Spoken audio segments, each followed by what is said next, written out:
We ain't supposed to be doing this. You throw guys like this, you get killed real easy. You're standing up to me!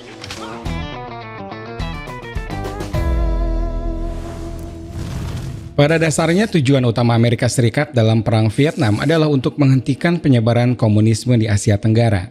Namun guys, di balik misi ini terdapat cerita tragis yang berusaha disembunyikan. Beberapa tentara Amerika ternyata terlibat dalam tindakan kejam. Mereka menculik perempuan-perempuan muda dari desa-desa untuk dijadikan objek eksploitasi.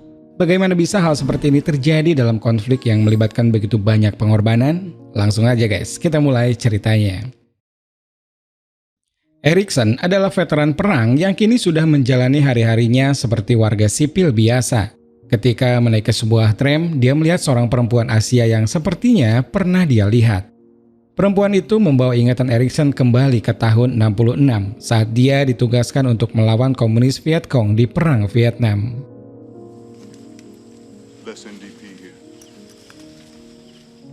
Setiap malam, 3-5 tim tentara ditugaskan untuk mencari markas-markas Viet Cong yang berada di hutan. Saat itu, Erikson yang baru beberapa minggu tiba di Vietnam dimasukkan ke dalam tim yang dipimpin oleh Letnan Reilly. Setelah berjalan cukup jauh, mereka memutuskan untuk berhenti sejenak sambil mengabari tim lain tentang posisi mereka saat ini. Suasana hutan yang awalnya tenang dan sunyi tiba-tiba berubah mencekam setelah terdengar suara serangan mortar. Sebenarnya posisi mereka aman, namun salah satu tentara tiba-tiba melepaskan tembakan setelah mengira melihat seseorang. Posisi mereka pun ketahuan, lalu beberapa detik kemudian mortar Viet Cong menyasar ke arah mereka.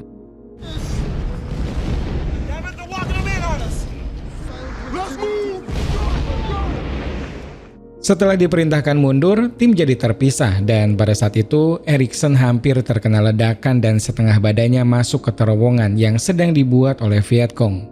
Kondisi benar-benar kacau, semua tentara Amerika sibuk menyelamatkan diri masing-masing sehingga tak ada yang menyadari Erikson berteriak meminta tolong.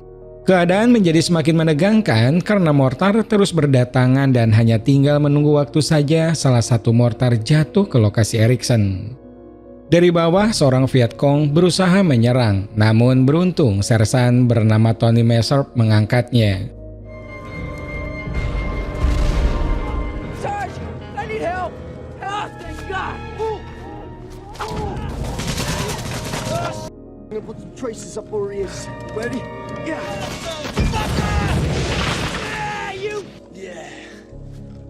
Beberapa hari kemudian, Erikson di bawah pimpinan Sersan Tony ditugaskan memeriksa sebuah desa yang diduga menjadi persembunyian tentara Viet Cong. Sesampainya di desa, Tony meminta yang lainnya menyisir setiap sudut untuk mencari kemungkinan adanya tentara Viet Cong yang bersembunyi. Sementara yang lainnya melakukan pemeriksaan, Tony menginterogasi kepala desa yang mengaku sama sekali tak pernah menyembunyikan Viet Cong. Tony beberapa kali membentak kepala desa dan jawabannya tetap sama, tidak ada satupun warganya yang terlibat atau menyembunyikan komunis. Di sisi lain, Erikson malah berbaur dengan warga desa. Brownie pun mengingatkan agar Erik tak terlalu mempercayai warga karena bisa saja di antara mereka ada yang menyamar. Tak lama kemudian, Tony datang untuk mengajak teman-temannya kembali ke markas. Namun tanpa disadari, sebuah tembakan sniper melesat tepat mengenai Brownie.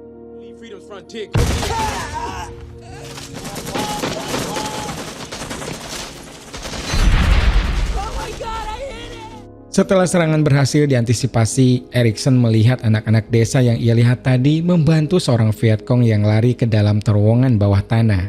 Sorenya, helikopter bantuan datang dan Brownie yang sudah sekarat pun langsung dievakuasi ke markas lebih dulu. Besoknya, saat di markas, Erikson dan teman-temannya mendengar kabar kalau mereka akan libur untuk beberapa hari ke depan. Kabar tersebut tentu saja membuat mereka sangat senang karena sudah hampir sebulan selalu disibukkan dengan tugas bergerilya di hutan. Namun keceriaan mereka seketika hilang setelah mendengar kabar kalau Brownie tak selamat. Clark, sahabat dekat Brownie, sangat kesal. Dia memukul rata semua penduduk desa di Vietnam yang menurutnya sebagai penyebab kematian sahabatnya. Erikson sebenarnya kurang setuju, namun pada saat itu ia hanya diam saja. bug-eyed mother roaches. Correction is the only way to deal with them, man.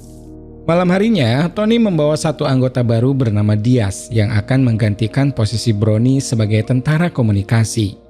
Kedatangan Tony juga membawa kabar kurang mengenakan, yaitu jatah libur mereka diundur karena besok ada tugas penting memeriksa jalur yang akan digunakan para tentara Amerika menyerang Bukit Trakuk di area Hill 209. Besoknya, mereka berangkat 1 jam lebih awal karena rupanya Tony berniat mampir di sebuah desa yang tak jauh dari jalur perjalanan mereka. Awalnya, Erikson mengira kedatangan mereka ke desa untuk keperluan misi, namun ternyata Tony dan Clark membawa paksa seorang gadis yang sedang tertidur. Teriakan gadis tersebut sontak membuat warga terbangun, namun mereka tak bisa berbuat banyak karena Hatcher menodongkan senjata. Erikson sangat terkejut dengan apa yang dilakukan Tony, begitupun dengan Diaz yang mengira apa yang mereka lakukan sudah menjadi kebiasaan para tentara. Pada saat itu, Erikson ataupun Diaz tak bisa berbuat banyak selain mengikuti arahan Tony. Sebelum meninggalkan desa, Erikson sempat meminta maaf kepada keluarga korban yang terus-terusan menangis meminta anaknya dikembalikan.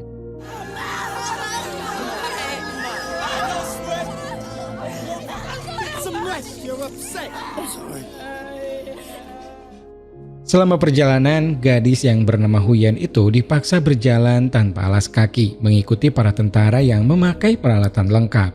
Di tengah perjalanan, Erikson mencoba menanyakan alasan Tony membawa paksa gadis itu. Namun Tony tak menjawab, dia malah meminta Erikson untuk menyusul Hatcher yang sudah berjalan lebih dulu. Setelah menyusul Hatcher, Erikson semakin terkejut karena temannya itu menganggap tindakan Tony sudah sangat cerdas. Bahkan ia menyayangkan kenapa tidak dari dulu para tentara memanfaatkan gadis-gadis desa sebagai penghibur di saat bertugas. Erikson yang tidak setuju pun berusaha mengingatkan Hatcher, namun seperti Tony, dia tak peduli. Saat beristirahat, Huyen yang sudah sangat kelelahan itu ditertawakan dan dijadikan bahan hiburan oleh Tony dan juga Clark. Erikson mulai hilang kesabaran dan kembali protes kepada Tony. Namun Tony malah marah karena menurutnya sudah sepantasnya Huyen menerima perlakuan seperti itu sebagai seorang Vietcong. Sempat terjadi perdebatan, namun pada akhirnya Erikson tak bisa lagi berkata-kata ketika dianggap sebagai pembela Vietcong.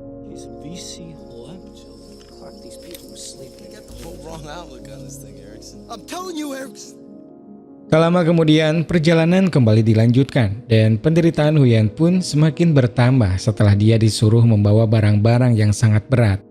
Sebelum hari gelap, mereka memutuskan untuk berhenti di sebuah gubuk tua yang sudah ditinggalkan pemiliknya. Tony mengajak Clark dan Hatcher memeriksa area di sekitar gubuk, sedangkan Erikson dan Diaz diberi tugas menyiapkan makanan serta menyimpan amunisi. Setelah hanya tersisa mereka berdua, barulah Diaz berani menyampaikan bahwa dia juga tidak suka dan tak ingin memperlakukan gadis itu dengan kasar ataupun memperkosanya. Setelah itu, Erikson yang kasihan pun memberi gadis itu minum dan mencoba membersihkan lukanya.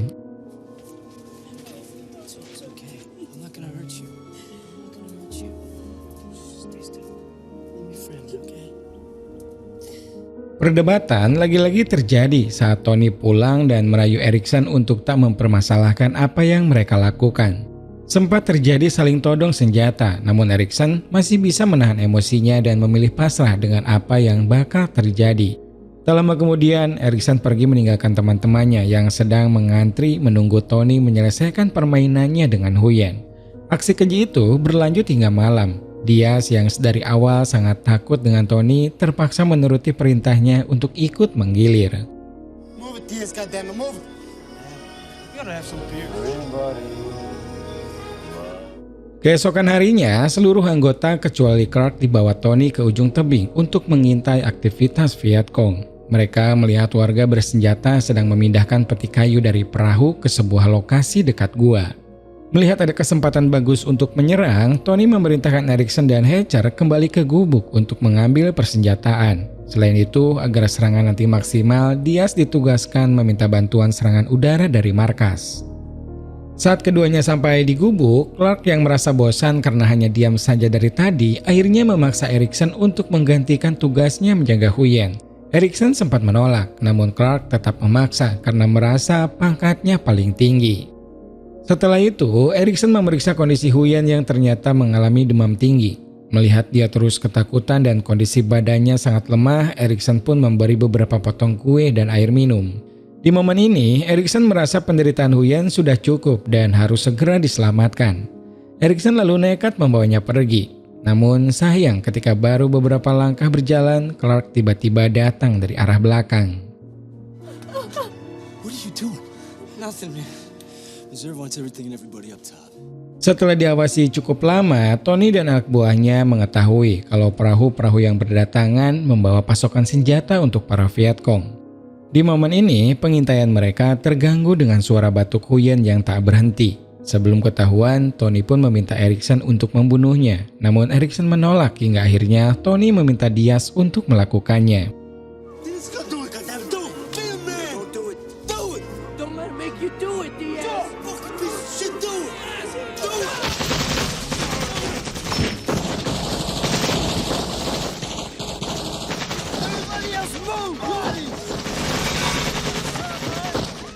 Di tengah-tengah peperangan ini, tanpa sepengetahuan Erikson, Huyen ditikam pisau beberapa kali oleh Clark.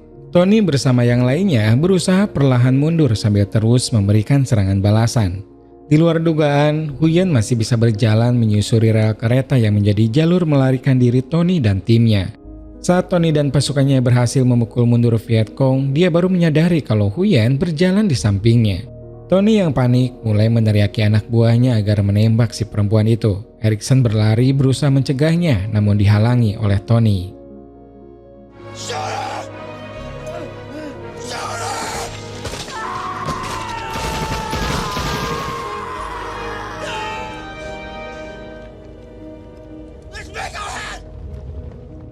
Tak lama setelah itu, helikopter bantuan mencapai lokasi dan menjatuhkan bom ke markas Vietcong. Erikson yang tak sempat bersembunyi pun akhirnya jatuh pingsan setelah ledakan. Beberapa jam kemudian, Erikson terbangun di bangsal perawatan. Dia langsung mencari sahabatnya yang bernama Rowan dan menceritakan semua yang dialaminya tadi. Saat bercerita, Clark tiba-tiba berada di belakang Erikson dan mencurigainya telah membocorkan apa yang baru saja terjadi. Clark berusaha mengajak Erikson kembali berkumpul dengan timnya, namun Erikson menolak. Setelah itu, Rowan menyarankan agar Erikson melaporkan hal tersebut kepada Letnan Riley. Tak mau buang waktu, Erikson segera melaporkan hal itu. Namun di luar dugaan, Erikson malah diminta diam dan menganggap kasus tersebut tak pernah ada. Setelah itu, Erikson menemui Rowan untuk mengungkapkan rasa kecewanya terhadap Riley yang menyuruhnya melupakan kasus tersebut. Erikson kemudian berkata kalau dia akan segera menghadap ke Kapten Hill yaitu atasan Riley dan berharap Hill bisa menindaklanjuti kasus ini. Rowan sebenarnya tak setuju karena Erikson melangkahi struktural militer dan tentara membenci tindakan seperti itu. Erikson sepertinya tak peduli. Saat dia dan pasukannya lainnya menyerang bukit, Erikson memanfaatkan waktu itu untuk menemui Kapten Hill. Sang kapten ternyata sudah mengetahui kasus tersebut secara mendetail karena Letnan Riley sudah melapor. Optimisme Erikson runtuh dalam sekejap setelah mendengar jawaban Hill yang tak jauh beda dengan Riley. Hill lebih mementingkan nama baik militer daripada menginvestigasi kasus tersebut. Hill menegaskan akan menindak para pelaku namun tidak akan mengajukan tuntutan formal demi nama baik militer. Hill juga berjanji akan mentransfer Erikson ke divisi manapun yang diinginkan kalau memang tak sanggup lagi berada di bawah komando Tony. Sebelum pergi, Hill menyarankan lebih baik Erikson tetap diam daripada nanti Tony dan teman-temannya melakukan sesuatu yang membahayakan Erikson. Apa yang dikatakan Hill ternyata terbukti. Ketika Erikson berada di toilet, Clark tiba-tiba mengikutinya dari belakang, lalu dia bersiap menyimpan granat tepat di bawah toilet yang digunakan oleh Erikson. Saat itu, Hatcher hampir saja masuk, namun dia diberitahu Clark untuk segera lari. Melihat itu, Erikson pun langsung curiga dan tak lama kemudian.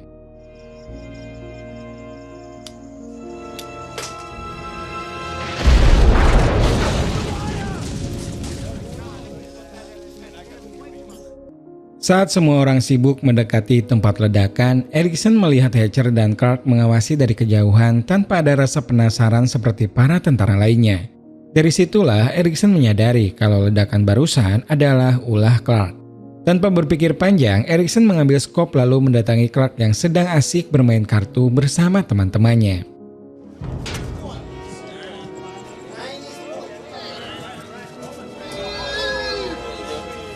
Told you, Jerry. Nobody cares, sir. I told them. And they don't care! You buku dinky tao. Malam itu Erikson mabuk-mabukan karena merasa putus asa dengan kondisi militer yang selama ini dia percayai bakal menyelamatkan Vietnam. Di tengah keputusasaannya itu, dia didatangi pendeta militer yang melihat Erikson diam saja. Si pendeta itu sebenarnya hanya ingin menanyakan suasana hati Erikson agar tidak berbuat hal yang membahayakan bagi dirinya dan orang di sekitarnya. Si pendeta terus meminta Erikson agar menceritakan penyebab dirinya tampak frustasi. Akhirnya Erikson pun menceritakan terkait pemerkosaan dan pembunuhan perempuan desa. Di luar dugaan, pendeta militer itu malah membawa kasus tersebut ke permukaan sehingga memaksa Kapten Hill untuk bertindak. Jenazah perempuan itu kemudian dievakuasi. Tak lama kemudian, Clark, Tony, Hatcher, dan Diaz diadili oleh pengadilan militer.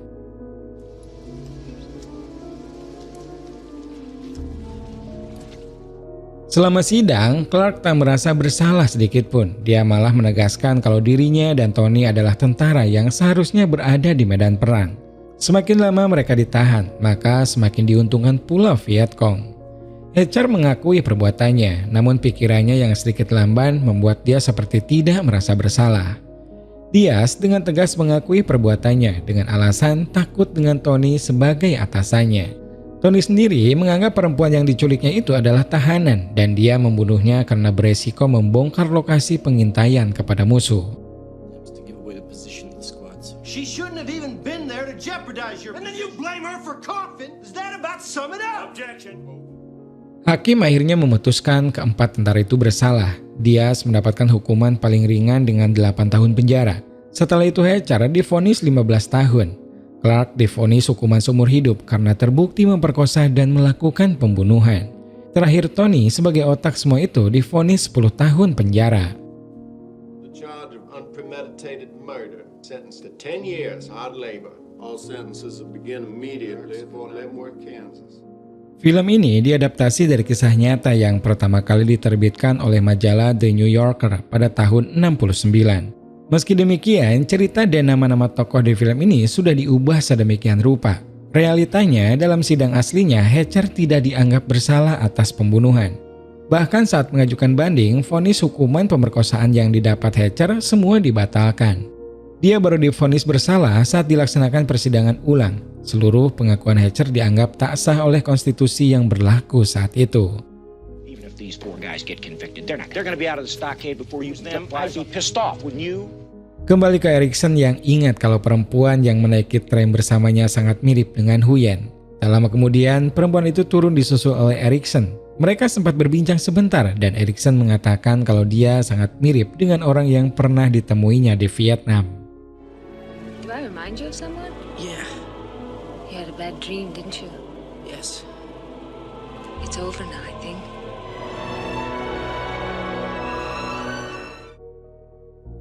Film kali ini merupakan secuil dari banyaknya tragedi yang terjadi di dalam perang. Film menegaskan kalau di setiap perang, orang-orang yang lebih lemah seperti orang tua, perempuan, dan anak-anak akan menjadi korban yang terparah.